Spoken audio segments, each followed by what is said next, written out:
নমস্কার, আমি doctor Randeep Haldar, orthopaedic surgeon. আজকে যে কথাটা নিয়ে আমরা ডিসকাস করব, অস্টিওপোরোসিস।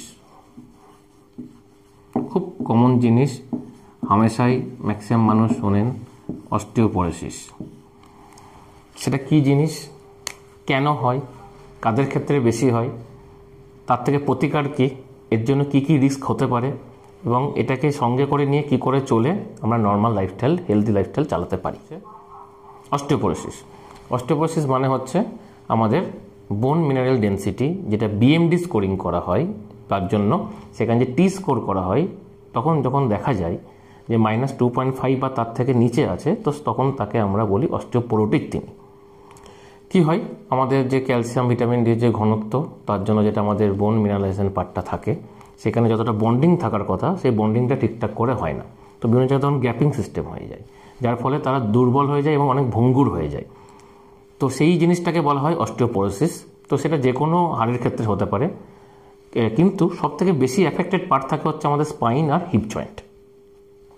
কাজের ক্ষেত্রে এটা বেশি হয়, ছেলে এবং মেয়ে উভয় জনই কিন্তু সমানভাবে কিন্তু অ্যাফেক্টেড হয়, কিন্তু মেয়েদের ক্ষেত্রে বেশি অ্যাফেকশন দেখতে পাওয়া যায় due to the hormonal changes, ঠিক পেরিমেনোপোজাল সময়ে। তখন যেহেতু ইস্ট্রোজেন হরমোনের ডেফিসিয়েন্সি শুরু হয়, তার ফলে কিন্তু তাদের ক্ষেত্রে তারা কিন্তু মোর প্রোন টু ডেভেলপ অস্টিওপোরোসিস, তাদের ক্ষেত্রে চান্স অনেক বেশি বেড়ে যায় রিগার্ডিং দ্য মেল পার্ট, ছেলেদের তুলনায়। এছাড়া বয়সজনিত কারণে তো পার্ট থাকেই, 60, 50 তার বেশি। কি লাইফস্টাইল আপনি কাটাচ্ছেন, সিডেন্টারি লাইফস্টাইল, কন্টিনিউয়াস একই জায়গায় একটা চেয়ারে বা অনেকক্ষণ একইভাবে বসে আছেন বছরের পর বছর, নিজের কোনো অ্যাক্টিভ এক্সারসাইজ কিছু করেন না, শুধুমাত্র ঘন্টার পর ঘন্টা একইভাবে একই পশ্চার মেনটেন করে চলছেন, তো অটোমেটিক সেগুলো কিন্তু তাদের ক্ষেত্রে অস্টিওপোরোসিস চান্স অনেকটাই কিন্তু বেড়ে যায়। কি খাবার খাচ্ছেন তার উপর ডিপেন্ড করে। কীরকম, আপনি হেলদি খাবার খান না, বাইরের খাবার বেশি করে খান, তেল মশলা বেশি করে খাওয়া দাওয়া হয়, হয়তো ফাস্ট ফুড বেশি খান, পেট তো ভরে যাচ্ছে, বাট হাড়ে কিছু ঘনত্ব কিছু হচ্ছে না, তো তার ফলে তাদের ক্ষেত্রে অস্টিওপোরোসিসের কিন্তু চান্স অনেকটা কিন্তু অনেকাংশে বেড়ে যায়। নেশা জাতীয় নেশাদ্রব্য, বিশেষ করে স্মোকিং আর অ্যালকোহল কিন্তু খুব বেশি এফেক্টেড করে কিন্তু এই সমস্ত অস্টিওপোরোসিসের ক্ষেত্রে, তো তাদের ক্ষেত্রে চান্স কিন্তু অনেকটাই বেড়ে যায়। ওকে, তো তাদের ক্ষেত্রে এই জিনিসগুলো কিছু জিনিস মেনটেন করতে হয়, মেনটেন না করলে কিন্তু হ্যাঁ বয়সজনিত কারণে অস্টিওপোরোসিস থাকবে, বাট সেই সময় কিন্তু তার আনুপাতিক রেসপেক্টে যারা অনেকটা যখন ইয়ং বয়সে হেলদি লাইফস্টাইল কাটিয়েছেন, যারা রেগুলার এক্সারসাইজ করেছেন, তাদের ক্ষেত্রে কিন্তু অনেকটা বেশি তারা এফেক্টেড হবেন যারা ইয়ং সময়ে কিন্তু এই জিনিসগুলো মেনটেন করেননি। তো এইটা মাথায় রাখবেন, অস্টিওপোরোসিস নিয়ে কিন্তু আমাদের চলতে হয়। তো সেক্ষেত্রে সবার আসবে, প্রত্যেকের লাইফস্টাইলে আসবে, সেটা কতটা বেশি কতটা কম তার উপর ডিপেন্ড করছে আপনি এখন তাকে জন্য কি মেনটেন করছেন। তো প্রথম কাজ হচ্ছে পারলে একটু সানলাইট নেওয়া, যেখানে আমাদের একদম সোজা একদম স্কিন ভিটামিন ডি যেখান থেকে আমাদের নিতে পারি। হেলদি ডায়েট, সেটা ডেয়ারি প্রোডাক্টস, দুগ্ধ জাতীয় খাবার, নর্মাল যে কোনো ড্রাই ফ্রুটস, সিজনাল কোনো ফ্রুটস, লিফি ভেজিটেবলস, আমাদের যেগুলো নর্মাল দৈনন্দিন জীবনে ইউজ হয়, সেটা তরকারি ঠিকঠাক করে ব্যালেন্স ডায়েট হিসেবে খাওয়া, সেরেলস খাওয়া, ঠিকঠাক করে খেলে তবে কিন্তু আমাদের ক্যালসিয়াম ভিটামিন ডি সেটা ঢুকবে। ভিটামিন সি যুক্ত খাবার খাওয়া, কারণ যেখানে কোলাজেন দিয়ে যখন হয় ক্যালসিয়াম ভিটামিন ডি এবং কোলাজেন যখন বোনটাকে স্ট্রং করে, সেখানে ভিটামিন সি খুব জরুরি। তো ভিটামিন সি যুক্ত খাবার খাওয়া, সেখানে অরেঞ্জ জুস হতে পারে, সবথেকে ভালো কাজ করতে পারে। প্রচুর এরকম আমাদের ফ্রুটস আছে যেগুলোতে এরকম ভিটামিন সি থাকে, ভিটামিন ডি যুক্ত খাবার, ভিটামিন এ যুক্ত খাবার, এগুলো খেলে কিন্তু আমাদের আরও বন্ডিংটা বেটার হয়।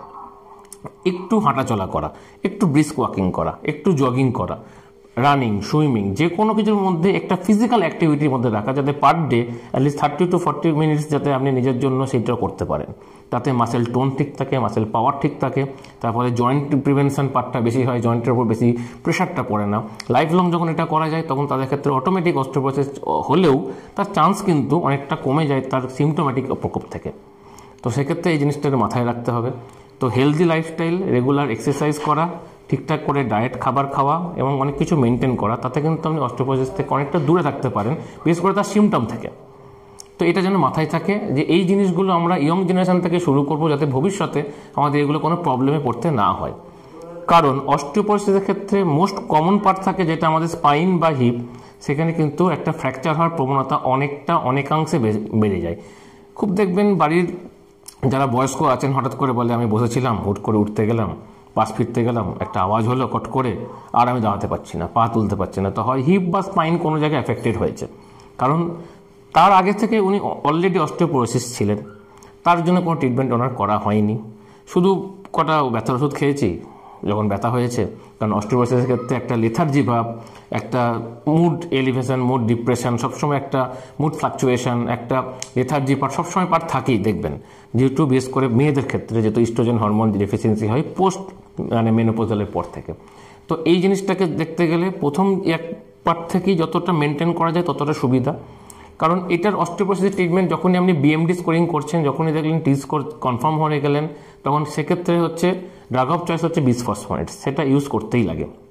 তো সেটার জন্য রেসপেক্টিভ যে ডাক্তারবাবু আছেন তার সাথে কথা বলে তার কিছু নিয়ম বলতে আছে, সেগুলো নিয়মগুলো শুনে কি করে সেটাকে স্টেপ বাই স্টেপ করতে হবে, সেটার জন্য কি টেস্ট করতে লাগে, প্রতি মাসে তার কিছু টেস্ট থাকে, সেই জিনিসগুলো দেখে দেখে সেটার জন্য প্রপার মেডিকেশন নেওয়া, যাতে আপনাদের বিএমডি স্কোরিং ঠিক থাকে, যাতে আপনার বোন স্ট্রং হয়।